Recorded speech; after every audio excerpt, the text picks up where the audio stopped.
पद आलेली आहे, त्यामध्ये महाराष्ट्रातून सुद्धा काही पर्यटक अडकल्याची माहिती समोर येते. नेपाळच्या घटनेच्या संदर्भात पहिल्यांदा तर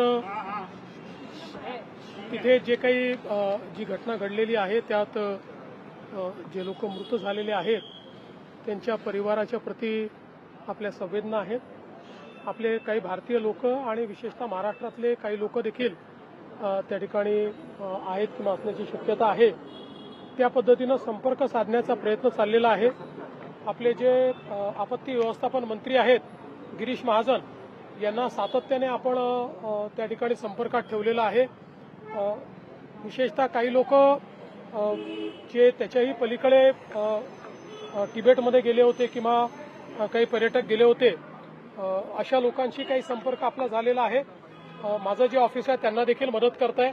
आम्ही MEAची देखील मदत त्या ठिकाणी घेतो आहोत आणि विशेषतः दिल्लीच्या माध्यमातून अशा पद्धतीनं मानसरोवर यात्रेच्या निमित्ताने किंवा इतर गोष्टींकरता जे गेलेले लोक आहेत त्यांच्याही करता नेपाळमधनं जो मार्ग आहे तर त्या ठिकाणी एक अवरोध निर्माण झालाय. तर तिथनंही त्यांना परत कसं आणायचं याचंही प्लॅनिंग आपण करतो आहोत आणि त्या संदर्भात सेंट्रल गव्हर्नमेंटशी आपलं बोलणं झालेलं आहे. त्यामुळे पूर्णपणे अलर्ट मोडवर आपण आहोत आणि कोणाचाही संपर्क झाला तर त्याला रेस्क्यू करायची तयारी आपण ठेवलेली आहे. गिरीश महाजनांनी आव्हान देखील केलेलं आहे की कोणाचे नातेवाईक असतील तर त्यांनी आम्हाला संपर्क साधला तर त्यांना आम्ही त्या ठिकाणी शोधून देऊ. त्यामुळे पूर्णपणे अलर्ट मोडवर आपण त्या ठिकाणी आहोत. अजून एक्झॅक्ट आकडा आलेला नाही. तो आल्यानंतर आपल्याला सांगण्यात येईल. सर हिंदीमध्ये पूर्ण बैठक आयोजित करण्यात आलेली होती. भोर तालुक्यातल्या प्रकल्पाच्या संदर्भात जी काही एकूण परिस्थिती आहे सत्ताधारी पक्षातले आमदार सुद्धा विरोधात आहेत किंवा आंदोलन करत आहेत. काय आज निर्णय झाला? मुळामध्ये जी काही ट्रान्समिशन लाईन आहे ग्रीन कॉरिडॉर म्हणजे जी काही आपली रिन्युएबल वीज आहे याचा जो कॉरिडॉर केंद्र सरकारच्या वतीनं होतोय तर त्याच्यामध्ये जो भोरमधनं जाणारा भाग आहे त्याच्यावर तिथल्या सर्वपक्षीय कमिटीचं ऑब्जेक्शन होतं. त्यांचं म्हणणं होतं की वेगवेगळ्या प्रकल्पाकरता भोरची जमीन आमची गेलेली आहे आणि आता पुन्हा या प्रकल्पाकरता जमीन आमची तुम्ही मागता आहात. त्यांच्याशी चर्चा केली. आम्ही देखील त्यांना हे समजावून सांगितलं की जवळपास 40% काम त्या ठिकाणी झालेलं आहे आणि पुणे हे एक असं आपलं शहर आहे किंवा पुण्याचा जो औद्योगिक जिल्हा आहे यामध्ये खूप मोठ्या प्रमाणात विजेची मागणी आहे आणि आपण जर सबस्टेशन्स तयार केले नाहीत तर मोठ्या प्रमाणात विजेचा तुटवडा देखील पडेल. आणि केवळ भोरमध्येच नाही तर त्यांना आम्ही दाखवलं की जवळपास पुण्याच्या सगळ्या तालुक्यांमध्ये सबस्टेशन्स चाललेले आहेत. तथापि त्यांची जी अडचणी आहेत त्या आम्ही समजून घेतल्यात.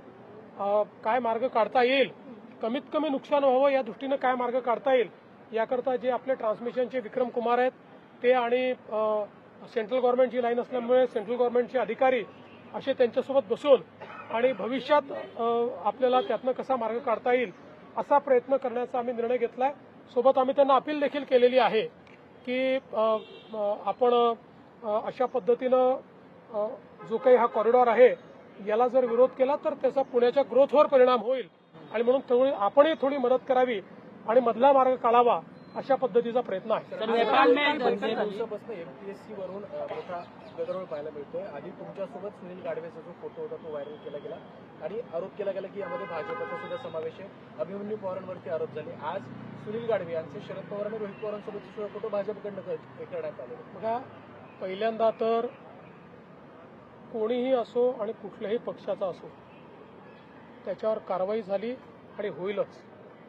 MPSCच्या संदर्भात पूर्ण परीक्षा पारदर्शीपणे झाल्या पाहिजेत हे शासनाचे मत आहे. खरं तर या परीक्षेमध्ये जो काही पोलीसचा रिपोर्ट आलेला आहे हा काही मास पेपर फुटलेला नाही. पर्टिक्युलरली एका व्यक्तीकडे तो पेपर गेलेला आहे.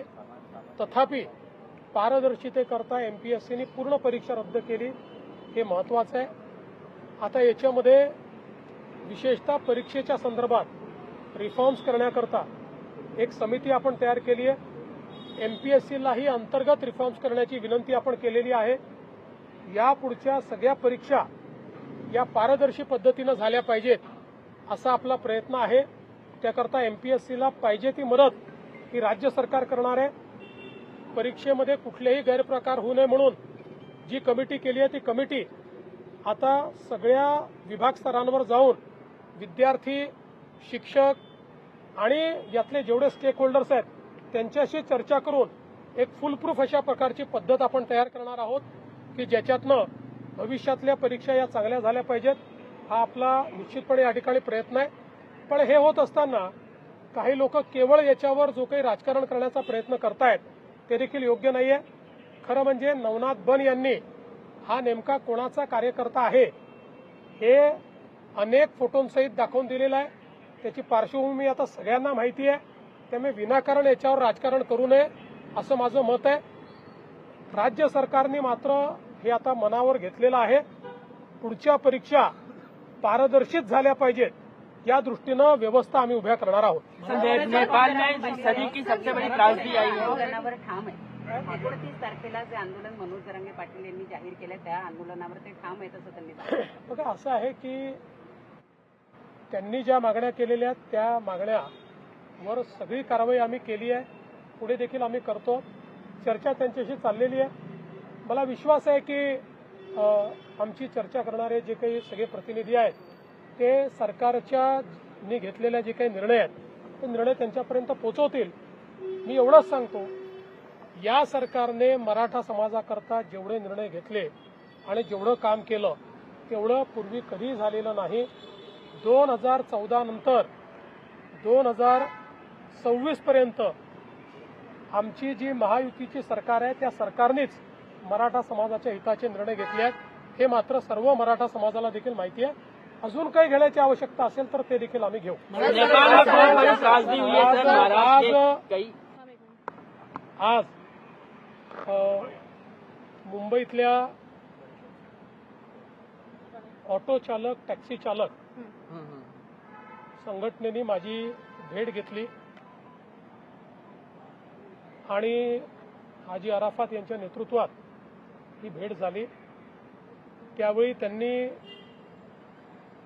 पहिल्यांदा तर हे सांगितलं की महाराष्ट्रामध्ये जुजबी मराठी का होईना हे आलं पाहिजे, याचं आमचं पूर्ण समर्थन आहे आणि ते शिकण्याचा प्रयत्न आम्ही करतो. कशा पद्धतीनं त्यांनी प्रयत्न केला हे देखील त्यांनी सांगितलं आणि भविष्यातही हा प्रयत्न आम्ही करत राहू. पण वेगवेगळ्या वयातले हे जे काही टॅक्सी चालक, रिक्षा चालक आहेत यांना इतक्या कमी वेळामध्ये जुजबी मराठी शिकता येईल हे काही योग्य नाही, शक्य नाही आणि म्हणून आम्हाला वेळ वाढवून द्यावी अशा प्रकारची मागणी त्यांनी केली. त्यांनी 1 वर्षाची मुदतवाढ मागितलेली आहे.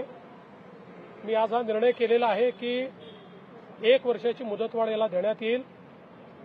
कोणतीही कारवाई दरम्यानच्या काळात केली जाणार नाही.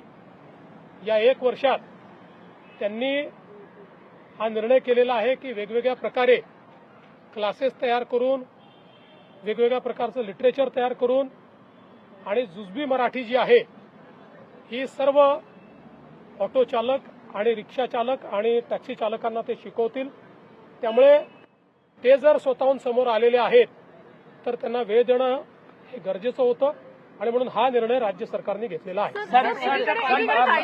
गैर मराठी रिक्शा चालक और ऑटो चालकों को जो है आपने 1 वर्ष का समय दिया है, क्या निर्णय लिया गया सर, बताएं विस्तार. देखिए, आज ऑटो चालक और रिक्शा चालक और हमारे टैक्सी चालक संगठन के लोग मुझे मिले. उन्होंने पहले तो इस बात का समर्थन किया है कि मुंबई में काम चलाओ मराठी उनको सीखनी चाहिए.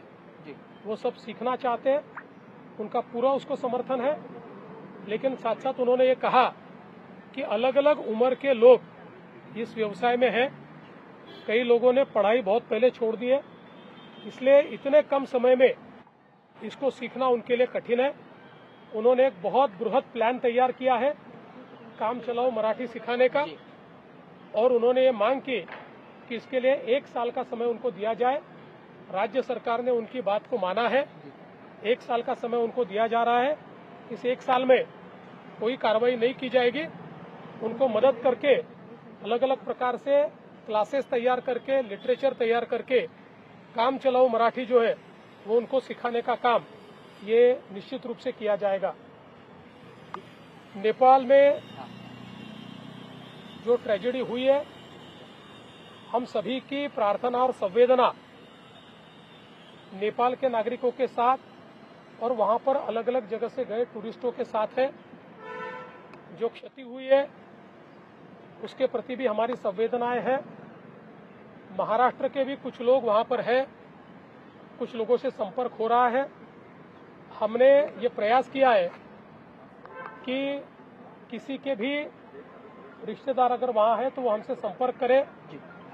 हमारा जो आपत्ति व्यवस्थापन विभाग है, इस विभाग ने इस बारे में पूरी तरीके से कार्रवाई शुरू की है। उन सबको यहां पर हम लाएंगे, वहां पर भी जो भी मदद उनको चाहिए वो मदद हम देंगे। भारत सरकार के साथ, मिनिस्ट्री ऑफ एक्सटर्नल अफेयर्स के साथ हमारी बातचीत हुई है, वो पूरी तरीके से मदद कर रहे हैं।